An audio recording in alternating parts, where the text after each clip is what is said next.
e criamos aqui no Espaço de Alquimia de Vênus para falar sobre temas relacionados a autocuidado. E hoje trouxemos a bailarina, professora Valéria Magalhães, e ela vai falar um pouco sobre a trajetória dela, né, dentro da dança, para a gente conhecer um pouco mais dela, mas também como a dança pode nos auxiliar nesse processo de autocuidado, de resgate de si mesmo, né? Juntamente com os processos de cuidados psíquicos, mentais e emocionais. Então, Valéria, chega mais pertinho e conta aqui para o pessoal sobre a sua trajetória, quem é você, né, para que as pessoas conheçam a professora e a bailarina. Oi, como a Sete já falou, meu nome é Valéria. Eu sou professora de tribal. Eu dou aula de Tribal Fusion e American Tribal Style. Eu acho muito complexa essa pergunta, porque acho que a pessoa está o tempo todo em construção de si mesma. A gente está sempre, somos fênix, estamos sempre se chegando a um limite, e renascendo e se reconstruindo ao mesmo tempo. Então, nesse momento, eu acho que eu me defino como uma pessoa que é buscadora de várias coisas, inclusive de si mesma. Eu comecei na dança quando eu era criança, eu já dançava, eu fazia jazz, fiz aula de baby class, né, balé infantil, depois eu fiz jazz e quando a gente é adolescente, meio rebelde, aí parei a dança. Quando eu já estava com meus 30 anos de idade, 30 e poucos, meu filho mais velho já era casado, e meu filho mais velho esteve doente. Logo após o tratamento dele, eu estava com muita depressão e eu também tenho TOC, né? Que é o transtorno obsessivo compulsivo. E durante o tratamento, a psiquiatra ela recomendou que para ser um dos auxiliares fora o tratamento medicamentoso e a psicanálise, né, o Uhum. tratamento com a psicóloga, eu buscasse algum instrumento que fosse terapêutico para mim. Fazer crochê ou, ou procurar alguma atividade física. E eu decidi, já tinha curiosidade sobre dança do ventre, e por incrível que pareça, era o auge daquele barato coletivo. Uhum. E tinha uma aula lá sobre um mês de aula de dança do ventre e eu fui experimentar. Sabe que é aquelas coisas que você vai experimentar sem nenhum tipo Pretensão. de pretensão. E, eu- e eu fiz, gostei, continuei fazendo e desde então eu tô fazendo. Mas eu acho que a dança, independente do estilo de dança que você faça, ela transforma a sua vida, porque você começa a olhar para si mesmo de uma forma diferenciada.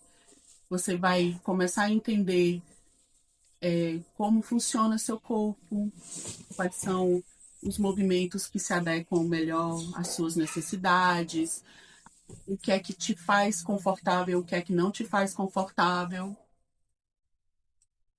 Então, eu acho que é isso. Então, você acha que esse processo do movimento também te auxilia nesse processo de autoconhecimento, de se descobrir um pouco mais através do próprio movimento do corpo, que a pessoa se perceba através das suas sensações? Sim, eu acredito, né, que não posso falar generalizando, mas Sim. tenho essa minha verdade, que a dança trouxe para mim esse autoconhecimento. E também eu acho que, agora, dentro da dança do ventre, nós acabamos. É uma dança que ela não é rígida, Uhum. porque, claro que ela tem a técnica da dança, mas dentro de um espaço de dança do ventre, a gente tenta resgatar essa feminilidade, tenta resgatar essa união entre mulheres. E tudo isso faz com que o seu feminino, o seu eu, mulher, se fortaleça. Então, assim, quando você chega, você escuta muito o pessoal falar assim: eu sou dura, eu não consigo fazer isso. Gente, cada pessoa consegue fazer dentro das suas possibilidades. Uhum. E você, depois de um tempo, nota que você está evoluindo. Que o que você achava que era impossível, você já está conseguindo.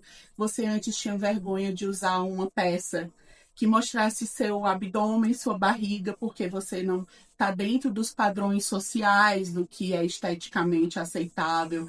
Quando você olha, você já está usando um top. Então, você vai se descobrindo, resgatando essa tua autoestima, se curando de várias feridas emocionais. Eu acho que a dança do ventre, qualquer vertente que você dance, ele faz esse tipo de resgate, esse resgate emocional de si mesmo. Bem interessante, porque o que dá para perceber é que a pessoa ela abre espaço para ela se aceitar como ela é naquele momento, né? Isso não quer dizer que ela não vá transicionar em questão de estética ou coisas assim, mas que ela consegue, em qualquer estado, se aceitar. Exatamente. Eu acho que isso dentro do processo de autoconhecimento e autocuidado, a aceitação é o primeiro passo. Vamos aqui com uma perguntinha. O que significa para você unir o sagrado ao movimento do corpo e como isso se expressa na prática da dança? Pronto, vamos voltar um pouquinho no tempo. Vamos voltar um tiquinho no tempo. A dança é a primeira arte conhecida da humanidade. Nós temos pinturas rupestres de dançarinas desenhadas, de pessoas dançando nas paredes, né, desenhadas nas paredes. Ele tinha uma conotação ritualística. A dança ela pode ter essa conotação ritualística, desde que você queira dar isso para ela.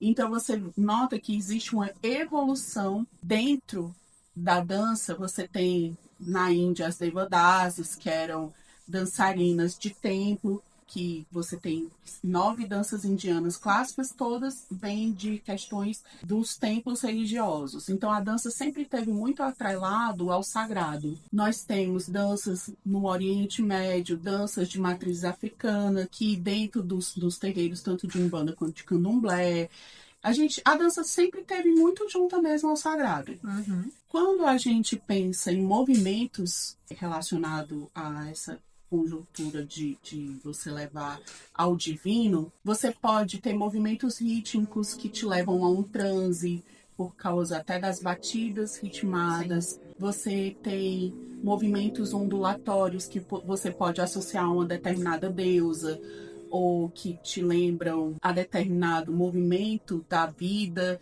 do ciclo da vida. Então, a forma que você vai experienciar essas movimentações, você pode dedicar esses movimentos a alguma coisa sagrada na vida.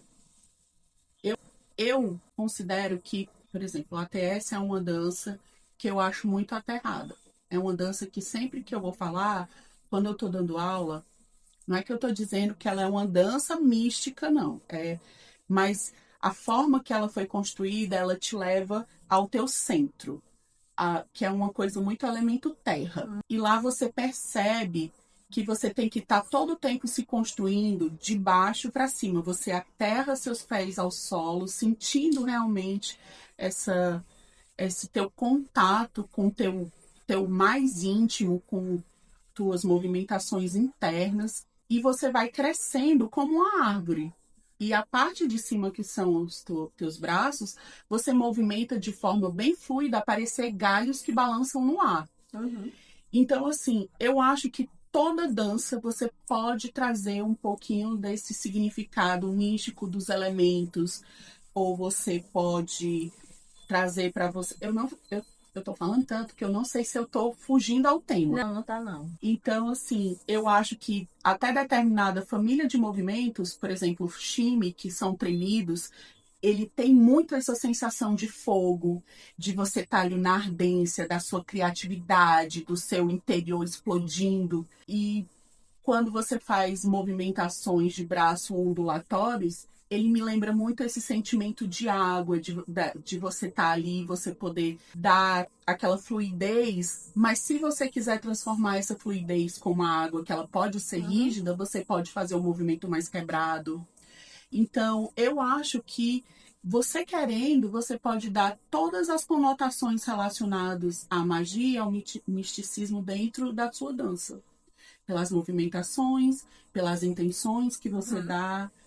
Então, O sagrado vai, para além de ter esse lado místico, eu acho que também o sagrado de si mesmo, né? Como você falou, então aquela. fugiu ao tema. Não fugiu, porque era uma pergunta que ia lá para frente e ela já respondeu, porque é o sagrado de si mesmo, como você já havia falado. Se a partir do movimento eu consigo perceber as minhas emoções, de onde eu estou indo, para onde eu vou indo, que é essa questão do aterramento, a elevação. Então, tudo isso nos traz essa visão de que a pessoa está passando pelo seu processo, percebendo com leveza. Eu acho também com relação a isso, o que você pode sentir essa questão do sagrado, nessa conexão que você tem de você com algo além. Sim. Eu não estou falando de deidade, mas que A própria natureza. exatamente, a sua natureza, até a sua natureza mesmo. Porque quando você está se descobrindo através da dança, você começa a entender que você também é sagrada. Exatamente. Que o seu corpo é sagrado, que as atitudes que as pessoas têm com você não vai mais aceitar qualquer coisa, porque você é muito mais do que isso daqui, matéria, digamos assim, que você tem uma coisa que é uma grandeza, uma altivez. Perfeito. E você, no seu processo, né, você falou que você foi sugerido pela sua médica para que você buscasse como alternativa uma atividade, fosse física ou terapêutica, né, que te auxiliasse nesse processo de cura. Quando foi a virada de chave que você percebeu que a dança te trouxe esse movimento de autocuidado, de autocura, que te auxiliou nesse processo juntamente com o seu tratamento convencional? Não, mas o que eu noto que talvez seja um ponto de virada é que fazia pouco tempo que eu estava fazendo dança e eu sempre fui muito tímida, assim, muito tímida mesmo. Inclusive, quando eu falo muito é porque eu estou desesperadamente nervosa. Estamos nervosos. E aí, a professora tinha, com bem pouquinho, acho que com uns 4, 5 meses, ela falou assim, bora fazer um espetáculo, vocês querem dançar? E você tá se sentindo tão bem com você mesmo que você saiba que não vai sair perfeito. Você diz, vou, se joga, você quer voar. Então, assim, eu acho que esse é um momento, quando você tá fazendo dança ou qualquer coisa na vida, mesmo que seja outro tipo de atividade, que você nota que tem vontade de fazer aquilo e compartilhar com as pessoas, mostrar o quanto você está contente em fazer aquilo, eu acho que esse essa é a virada de chave, a virada né? de chave. Porque aí você contempla, né? Aquilo que você está vivenciando e você quer compartilhar, você quer vivenciar e você se joga para a vida. Eu acho que a virada é aí, é quando você consegue, dentro das suas práticas, dentro dos seus tratamentos, seja ele de que forma for, você conseguir fazer esse movimento para a vida, né? De conseguir se lançar naquilo que você realmente quer, que você se sente feliz executando. Eu acho que a gente vive o tempo todo usando muletas em vários momentos da nossa vida, para coisas até pequenas e cotidianas. Então, quando você tem uma ferramenta que tira essas muletas de você, que para mim foi a dança, você vê que é como se fosse tirado um véu dos teus olhos. Então você começa a enxergar o mundo de uma forma diferenciada. Não estou dizendo que é perfeito e nem que não vai ser dolorido, porque todo processo né? Exatamente. É difícil a gente passar por ele, mas quando passa, que a gente se acolhe, né? É um momento de louvação, né? Novamente, é como se você estivesse renascendo para um novo momento da vida. Exatamente. Então, assim, o pessoal do ATS fala muito isso. A dança não é terapia, mas ela é terapêutica. É terapêutica, como muitas coisas por aqui que nós iremos falar ao longo do mês de setembro. Essa é a ideia. É que a gente busque outras alternativas que nos auxiliem no processo. Não é negar o convencional. Mas se você puder trazer mais vida, mais leveza para o seu processo de autocuidado, principalmente o mental, porque aqui a gente fala de uma forma holística, né? Não só o mental, mas o corpo, a alma e tudo aquilo que nos norteia. Bom, falando em ATS, o ATS ele traz uma proposta coletiva e de conexão entre mulheres, certo? Isso. De que forma essa prática favorece e fortalece da autoestima e da saúde emocional? Ai, gente, eu sou apaixonada pelo ATS. Então, assim, o ATS ele foi criado para fazer essa conexão entre mulheres. Quando ele foi criado, Carolina Nerenko, que é a criadora do estilo, ela viu que muitas mulheres que não se encaixavam dentro desse padrão que o patriarcado acha que é o correto para uma mulher ter, bela, recatada e do lar, elas ficavam muito de fora da dança do ventre. Então ela começou a pegar esse pessoal que fazia modificação corporal, que tinha relacionamentos homoafetivos, porque a dança do ventre, no começo, hoje em dia está mudando, mas assim, há 30 anos atrás era outra realidade, elas não eram tão bem vistas. Então, como ela vinha desse movimento da segunda onda do feminismo, ela achou assim, cara, vamos juntar essas mulheres e vamos ser nós por nós. Tipo assim, ninguém solta a saia de ninguém. E vamos começar a dançar. Elas começaram a dançar e aos poucos o pessoal ia chamando ela. Tô dando uma pincelada muito por cima sobre a história. E elas notaram que o pessoal chamava elas para dançar de última hora e elas não tinham coreografia. Então elas começaram a inventar códigos de dança para poder dançar em qualquer palco de forma improvisada. Nesse improviso, que é onde a gente vai entrar agora na pergunta, durante o improviso você tem que estar conectada às suas companheiras de dança. Você tem que estar ligada, ter um ato de presença. Então, quando você está ali no palco, ou mesmo num treino, você tem que estar conectada à sua amizade, à sua coleguinha, respeitando, tanto que a gente tem um código, é quase uma filosofia, para tanto você respeitar todo mundo, quanto todo mundo se respeitar e respeitar a próxima. Então, a líder, a gente tem uma pessoa que é tipo o mestre mandou, que ela vai dançando, ela tem um código que todo mundo conhece, todo mundo vai dançando junto. Para ter essa harmonia de todo mundo estar dançando num coletivo de forma plena, como se fosse um organismo vivo, cada dançarina tem que se importar com a outra, tem que conhecer a outra. Eu não estou dizendo que a pessoa tem que ser a melhor amiga da outra, mas tem que ter uma espécie de sororidade. Sim. Tem que estar ali pela outra. Então, a gente, nesse código que eu falei, ele fala, inclusive, tem uma prática que é o Teflon, que você não gosta de coisa, em vez de esperar grudar aquele mal-estar em você, tem que conversar logo com a colega. Que é para poder dissolver esse mal-estar. E esse tipo de atitude, essa convivência, ela cria ligação e conexão entre as dançarinas. Quando a gente vai se vestir, a gente normalmente veste juntas para poder criar essa conexão, né? Exatamente. E aí você acredita que através dessa conexão entre as mulheres, o processo da cura emocional acontece através dessa troca? Eu acho que a troca é um começo para essa cura, para esse processo de cura. Porque quando você começa a ter troca, você começa a confiar na próxima pessoa, na tua colega. Você confiando, você pode trocar coisas com ela, coisas que normalmente você não trocaria num espaço que você não gosta, que você não conhece, que você não está conectada. E nessas trocas começam a ter a cura. Você vê, assim, uma questão justamente dessa da liderança, né? Na prática, assim, quando você é uma líder, você tem que estar atenta às suas colegas, no sentido de que você tem que chegar para ela antes da dança, é só um exemplo, e perguntar assim, como é que você está hoje? Você está disposta a fazer tal coisa? Como é que você está se sentindo? Porque se eu não tiver essa delicadeza, não vai sair uma coisa plena. E a gente dança no ATS para estar plena. E para estar plena tem que estar todo mundo conectada. E conexão é muito mais do que estar só ali dançando.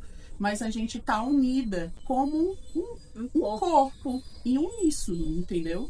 Então essa troca, ela vale para, como você falou, né? Essa troca de conhecimento vai favorecendo a autoestima da pessoa, porque ela vai começando a ficar mais segura, porque ela está num espaço seguro, né? Exatamente, é um espaço seguro. Ali é para ser livre de julgamento. Quando você tá no espaço de dança, não é para existir competição entre mulheres. Não é para um olhar a outra. É como se a gente fosse um quadro pintado, onde nenhuma se destaca mais do que a outra. Todas estão ali, têm sua individualidade, você pode olhar os detalhes de cada uma, mas o quadro todo é mais bonito do que o indivíduo. Sim. Entendi. E a dança, ela pode ser vista como uma prática terapêutica, como a gente falou, né? Não é terapia, mas é terapêutica. Pode, ela serve como auxiliar da terapia. Por quê? Porque é justamente isso, ó. Você começa a se enxergar de outra forma, você ganha essa consciência corporal, eu sou uma mulher plus size. E eu me acho plena do jeito que eu sou. E quando eu tô de figurino, eu tô mais pleníssima do que todas. Linda. Entendeu? Certíssima. Entendi. E em relação ao autocuidado, como é que você percebe que o corpo nos dá sinais que precisamos olhar para nós mesmos? E de que forma a dança ela pode ser um canal para ouvir e cuidar dessas necessidades internas? Não, em termos de prática, na física e na psicológica, certo? Normalmente, quando a gente não tá bem emocionalmente, a gente nunca consegue acertar direito o passo. A movimentação não fica boa, ou você acha que tudo que você tá dançando não tá bem, isso já é um sinal de alerta de que tem alguma coisa que tá te puxando para um caminho desagradável mentalmente. Então, assim, você tem que verificar se é uma coisa interna ou se é uma coisa... é algo físico, né? Que tá te impedindo ali de conduzir a... O físico normalmente é questão de dor. Porque, por exemplo, dores articulares não é para acontecer. Você pode... As danças vou dizer, da dança do ventre tribal, ela tem muita força muscular. Você tem muito controle muscular. Mas você que tem um controle muscular no começo, ele vai doer, porque você não está acostumado a ficar tanto tempo com o braço erguido ou fazer uma movimentação X pensando em fazer a flexão de determinado músculo e tudo. Mas com o tempo isso vai melhorando e você vai ficar quase um bodybuilding. Maravilha. Mas se você sentir dor na articulação, que é o que você não quer, porque quando você dança, a articulação tem que estar preservada. Aí você acende um sinal de alerta. Mas o que eu estava falando com relação a essa coisa da mente é porque você nota que você pode ter um fator externo, tipo alguma coisa que aconteceu na tua vida e que está precisando que estresse, você exatamente observe de uma forma melhor, porque são esses pequenos ou grandes estresses que começam a dar um gatilho para você adoecer mentalmente. Além da dança, isso você, dentro da sua visão holística, tá? Além da dança, você acredita que as práticas holísticas, como terapias complementares, potencializam esse processo de autocuidado? Você teve alguma outra prática além da dança durante o seu processo? Eu tive, né? Eu fiz crochê, eu sempre gostei muito de fazer artesanato. Ela é uma artesã também, gente. Então, eu acho que eu tenho 2 irmãos médicos, então eu posso dizer que a medicina ajuda. Mas não é só a medicina que vai lhe ajudar, senão você não teria também psicólogo, né? E eu acho que é um trabalho, como você disse, em conjunto. É uma coisa que tem que ser do corpo inteiro. Corpo, mente, tudo que vai além da parte química, mas que também traz um trabalho de concentração, de desenvolvimento tudo é um reflexo, pessoal. né? Exatamente. Então, assim, por exemplo, tu falou de algo mais, faça uma coisa que lhe faz bem. Nem que seja todo dia correr na praia, sabe? Ou jogar xadrez com um amigo seu. Qualquer coisa que faça te elevar, né? Exatamente. O que você percebe de transformação na relação das mulheres com o próprio corpo quando elas se entregam à dança como ritual e prática de vida? A dança, ela faz parte de um ritual diário mesmo. Então, assim, quando você adota a dança como uma prática diária, e normalmente quem dança no começo, porque você tem dois tipos de aluna que eu percebo, né? Uma que tá ali só por hobby e uma que depois se entrega à dança. Não que esteja errado você tá ali por hobby, tá? Mas quando você tá entregue, eu acho que você carrega ela para todos os momentos da sua vida. Você transforma aquilo quase em uma religião. Então, assim, você percebe pequenas coisas mudando, a sua postura, a forma com que você fala, a movimentação dos seus braços, o jeito que você vai, até como você vai se abaixar para pegar uma coisa no chão. O caminhar, né? Exatamente. Você vai modificar isso porque você está levando de dentro da sala para a tua vida.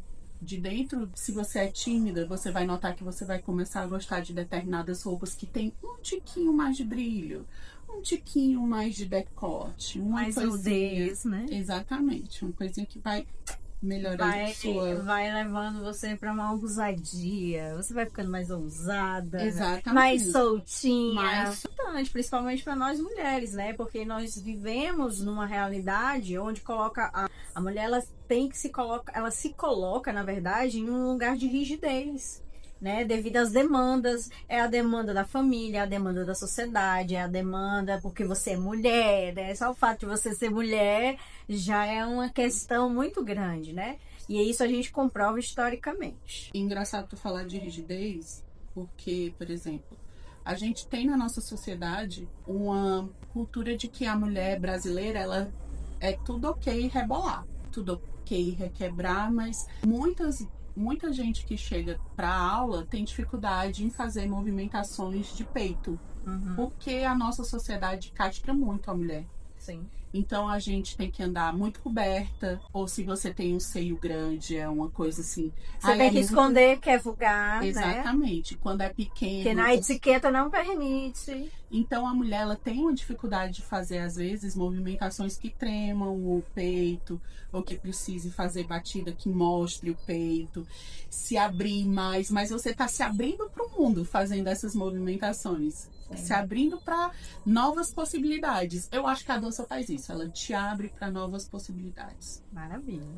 E estamos aqui encerrando a nossa entrevista com a Valéria. Desde já, muito obrigada. Eu que agradeço. Por se abrir para esse momento, né, de trazer essas mensagens. De repente, essa mensagem chega para alguém que está necessitando de fazer algo diferente. De repente, surge aí uma inspiração para que essa pessoa busque a dança como um auxílio, né, para o seu processo, ou por diversão, por prazer, porque também é válido. Né? A gente se colocar nesse papel de prazer na vida, porque a vida, ela bate na gente com vontade. Então, se a gente não tiver um momento de dizer assim, agora eu vou pro gozo da vida, vou desfrutar daquilo que é bom, a gente fica como? Capenga, xoxa. E para uma pergunta final... Tudo tem que ser prazeroso na vida, né? A gente já, como tu disse, a gente já sofre as pancadas, a gente tem que aproveitar as coisas que dão prazer. É verdade. Então, para a mensagem final da nossa entrevista, dentro do Setembro Amarelo, que mensagem você deixaria para quem busca força e motivação para seguir em frente? A frase motivacional. Se liga. Não, sério. Ai, muito difícil. Eu tô cabulada agora. O que eu acho é que você tem que procurar ajuda. Se você tá num quadro depressivo, procure ajuda. Porque dentro dessa tua ajuda, não é fácil, na verdade, você sair disso, mas é viável, é possível, dê valor à sua vida. Você vale muito. É importante você curtir depois que você vai ter um processo que vai conseguir se erguer. A gente chega num fundo, mas a gente consegue subir esse poço. Então, acredite em si mesma. Eu acho que você tem que acreditar em si, acreditar no seu potencial e acreditar que você é capaz, porque você é.